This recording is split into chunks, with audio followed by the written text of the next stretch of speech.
Salut l'équipe, j'espère que tout le monde va bien. Moi ça va super. Bon voilà les gars, nouvelle vidéo. L'avant-match Lille-Paris Saint-Germain, on le fera demain. Aujourd'hui on va parler de Kylian Mbappé. Alors je suis désolé, on est obligé de parler de beaucoup de Kylian. C'est quand même une affaire qui met un peu le désordre au sein du Paris Saint-Germain. Aujourd'hui je vais plus vous parler de sa relation avec Lionel Messi. Parce que je pense que sa relation avec Messi n'est pas bonne du tout. Alors, il n'y avait pas eu de problème avec Neymar. On nous a sorti que Mbappé et Neymar, c'était deux très bons amis en dehors et sur le terrain, ceci, cela. Maintenant, on nous dit que ça fait quelques années qu'en fait, ils ne s'entendent plus. Moi, je pense que depuis que Messi est arrivé l'année dernière, Mbappé se sent isolé. Messi et Neymar ont une très très bonne relation et je pense que ça dérange Kylian Mbappé aujourd'hui, les gars. Donc voilà, donc embrouille, il n'y a que des embrouilles en fait depuis que Messi est arrivé au sein du Paris Saint-Germain. Donc on va parler dans cette vidéo des demandes de Kylian Mbappé, du démantèlement des Argentins, enfin des Sud-Américains, mais bon. On va parler aussi du coup de gueule de Wayne Rooney, les gars. Je ne sais pas si vous l'avez vu, je vais vous lire ce qu'il a dit sur Kylian Mbappé. C'est assez choquant qu'une légende comme ça, comme Wayne Rooney, attaque Kylian Mbappé. Et puis je vais vous donner mon avis sur Kylian Mbappé. Donc voilà. Christophe Galtier en conférence de presse, les gars. Donc lui, il nous sort que... Alors, déjà, il entretient le flou sur l'avenir de Neymar quand même. Ça, c'est quand même assez hallucinant. Quand on voit le début de saison qu'il fait, son implication. Alors, il nous sort... Alors, il nous dit sur Neymar, les gars, il nous dit le mercato, il y a toujours des surprises. Il peut y avoir plein de surprises. Je n'ai pas entendu Ney demander à partir. Il travaille tous les jours, il est performant, il ne donne pas le sentiment d'un joueur qui est en stand-by. Après, un mercato, c'est un mercato. C'est quand même des déclarations assez bizarres vis-à-vis d'un coach qui, pour moi, parle de son meilleur joueur depuis le début de saison. Voilà, il a aussi annoncé qu'il y avait de grosses difficultés sur le mercato côté Paris Saint-Germain, soit pour les venues ou pour les départs. Alors, sur le penalty. Alors, les gars, sur le penalty, alors, Galtier nous sort, elle ne peut être qu'évolutive parce que ça dépend de ce qui se trouve sur le terrain. Donc, dans ce match contre Montpellier, il y avait un ordre bien précis. Tireur numéro 1, Mbappé, tireur numéro 2, Neymar.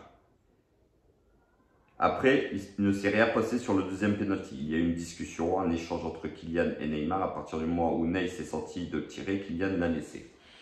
Moi, j'ai pas senti qu'il y a eu une discussion quand même amicale. Je pense que Mbappé voulait le ballon. On voit bien, parce que ils sont en train de nous baratiner en fait, de nous sortir en fait. Ils nous sortent le blabla logique d'une équipe qui nous dit il n'y a aucun problème au sein de l'effectif. Mais il ne faut pas nous prendre pour des bébêtes non plus.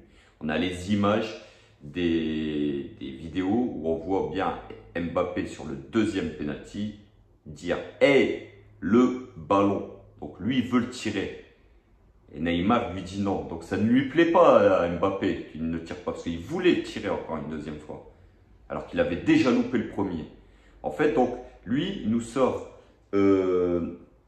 Galtier nous sort que en fait, c'est évolutif par rapport aux joueurs qui sont sur le terrain. Donc là, sur ce match-là, c'était Mbappé tireur numéro 1, Neymar tireur numéro 2. Donc en fait, il faut attendre que Mbappé sorte du terrain pour que Neymar puisse tirer. En fait, s'il y a 4 pénaltys qui loupent les 3 premiers Mbappé, c'est encore à Mbappé de tirer le 4e. C'est ça en fait. Moi, je pense que chacun devrait... Voilà. Maintenant, il nous dit aussi, il peut y avoir Messi, Ramos, qui sont de très bons tireurs de pénalty. Déjà, comment on peut faire tirer Mbappé avant Lionel Messi? Expliquez-moi les gars, comment dans la hiérarchie des pénaltys, Mbappé peut être devant Messi. Messi, c'est un exercice qu'il maîtrise à la perfection aussi. Et Mbappé est le tireur numéro 1. Arrêtez de vous foutre de notre gueule. Dans son contrat, son nouveau contrat, ça a été dit que ça allait être le numéro 1 pour tirer les pénaltys. Donc ça, il faut arrêter de nous prendre pour des gogoles.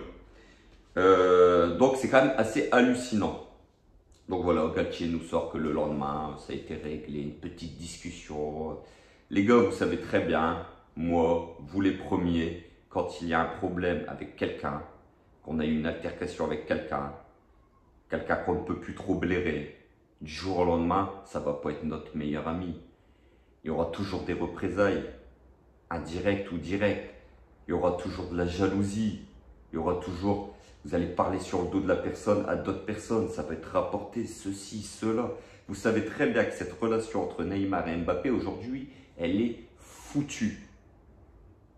Et on sait très bien que Messi, bien sûr, va prendre parti pour Neymar. Donc, ça va faire des clans. Et vous verrez, écoutez bien ce que je vais vous dire, il y aura des clans cette saison au sein de cet effectif. Et il y aura des joueurs intermédiaires au milieu qui ne pourront pas se mouiller parce qu'ils n'ont pas envie. Ils ont envie de gagner. Et on sait très bien que c'est le collectif qui fait gagner les plus gros titres. Mais vous verrez qu'avec cette mentalité-là, et j'espère qu'elle changera, mais moi j'y crois pas trop, avec cette mentalité-là, on va encore droit dans le mur. On va encore se ramasser la gueule dès les huitièmes ou les quarts en Ligue des Champions. De toute façon, on verra bien le match contre Lille. Il y aura... Moi, j'espère que le match contre Lille, franchement, les gars, j'espère qu'il y aura un penalty pour nous. Parce qu'on va être fixé. Qui sera encore le tireur numéro 1? Et vous verrez que ce sera encore Kylian Mbappé, le tireur numéro 1. Vous verrez. Mais moi, j'ai hâte qu'il y ait un penalty pour qu'on puisse voir ce qui se passe. Donc voilà les gars. Mais dans cette vidéo, je voulais vous parler un peu de la relation entre Mbappé et Messi, qui pour moi n'est pas bonne du tout. Alors j'ai dit dans la vidéo, l'avant-dernière vidéo, j'ai dit Mbappé qui met un coup d'épaule à Messi. Alors beaucoup de gens ont dit mais non, il faut voir toute l'action complète, ceci. Non les gars. Le mec à 23 piges, il met un coup d'épaule à Messi 7 fois le ballon d'or. Dans le visage. Là. Vous pouvez voir, allez voir les vidéos sur YouTube, tapez Mbappé, coup d'épaule sur Messi, vous allez la voir. Et on voit bien le regard noir que Messi lui lance.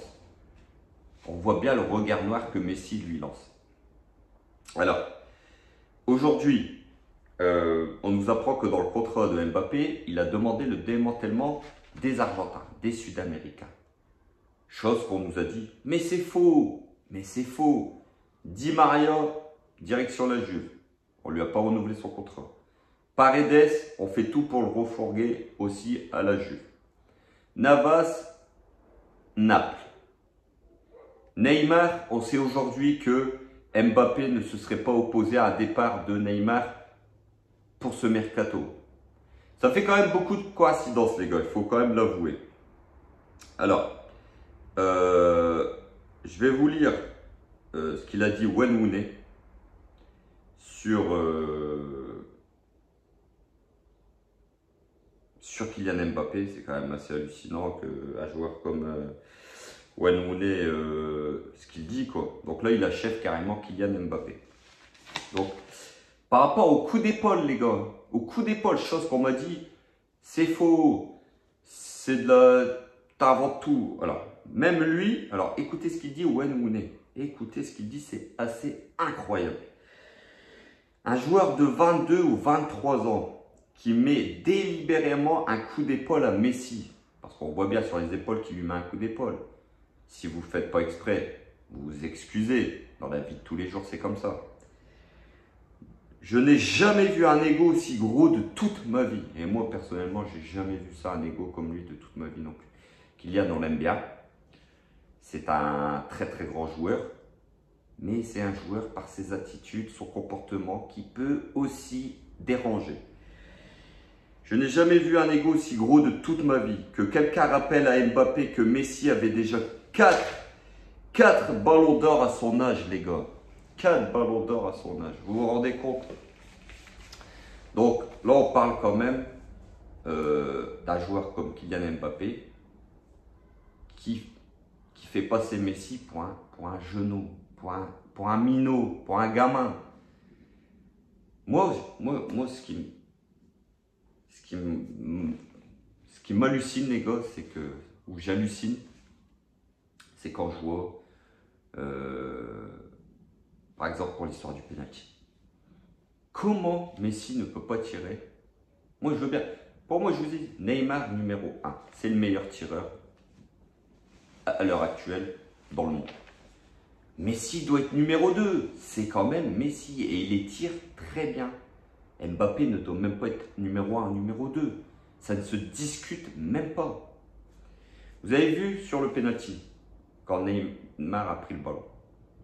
Si Neymar se serait écrasé, il donnait le ballon à Mbappé. Donc là, il ne s'est pas dégonflé, il a dit je le tire. Donc Mbappé est parti. Mais vous avez vu le regard que Messi lançait à Mbappé, d'un air de dire mais tu te prends pour qui? Tu te prends pour qui? Donc voilà les gars, moi je vais vous donner mon avis sur Mbappé. Voilà. Pour mon avis, c'est un très grand joueur. Moi, j'aime Kylian Mbappé. J'étais heureux de sa prolongation. Et je suis heureux qu'il ait prolongé au Paris Saint-Germain. Je pense qu'il peut nous apporter énormément. C'est un des meilleurs joueurs de la planète. Il est dans le top 5. Il a une vitesse incroyable. Mais voilà, mais maintenant le problème c'est que Kylian a un ego surdimensionné. Il se prend pour le meilleur, il se prend pour le meilleur. Vous avez vu le ballon d'or? Il dit Karim Benzema, ballon d'or. Bien sûr Karim va être ballon d'or. Il ne peut pas y être autrement. Et il se met numéro 2. Mais l'année dernière, on a été éliminé en 8e de finale de Ligue des Champions. Et on le sait de quelle manière. Tu ne peux pas te mettre numéro 2.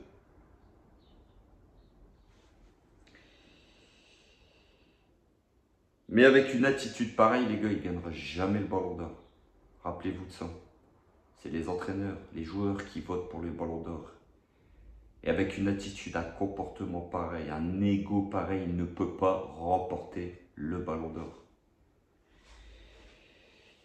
Le problème, c'est que ce mec-là va se mettre tout le monde à dos, va se mettre le vestiaire à dos et il va se retrouver tout seul. Il va avoir une carrière à la Nasri, une carrière à la Ben Arfa. Des joueurs bourrés, pétris de talent, mais qui par leur comportement ont tout gâché. Et aujourd'hui, Mbappé, il est en train de tout gâcher.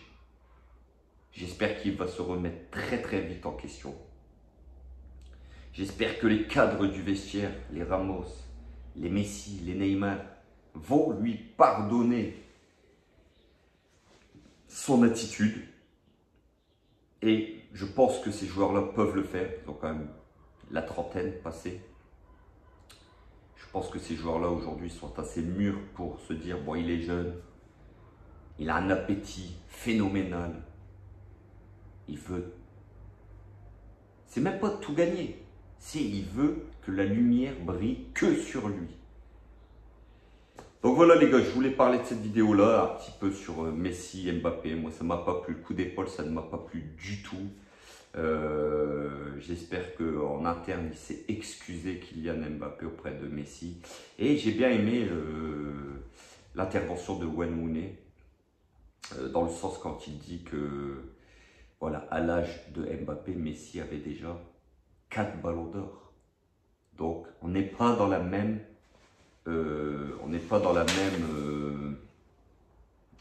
carrière de joueur. Messi, c'est, comme je vous ai dit, certainement le meilleur joueur de tous les temps. Donc, Mbappé est encore très loin de ce niveau, très très loin. Donc voilà les gars, comme d'habitude, si la vidéo elle vous a plu, n'hésitez pas à vous abonner. Il y a beaucoup de personnes qui regardent les vidéos qui ne sont toujours pas abonnées. Je compte énormément sur vous. N'hésitez pas à liker. Des pouces bleus les gars. Je sais qu'on oublie souvent, mais n'hésitez pas. Ça vous prend une seconde. N'hésitez pas à commenter et partager la vidéo. J'espère qu'elle vous a plu. Sur ce, prenez soin de vous, de vos proches, vos familles. Comme toujours, on se retrouve demain pour l'avant-match Lille-Paris Saint-Germain. Et sur ce, n'oubliez pas, ici c'est Paris. Et Paris est magique les frérots. Ciao, ciao l'équipe.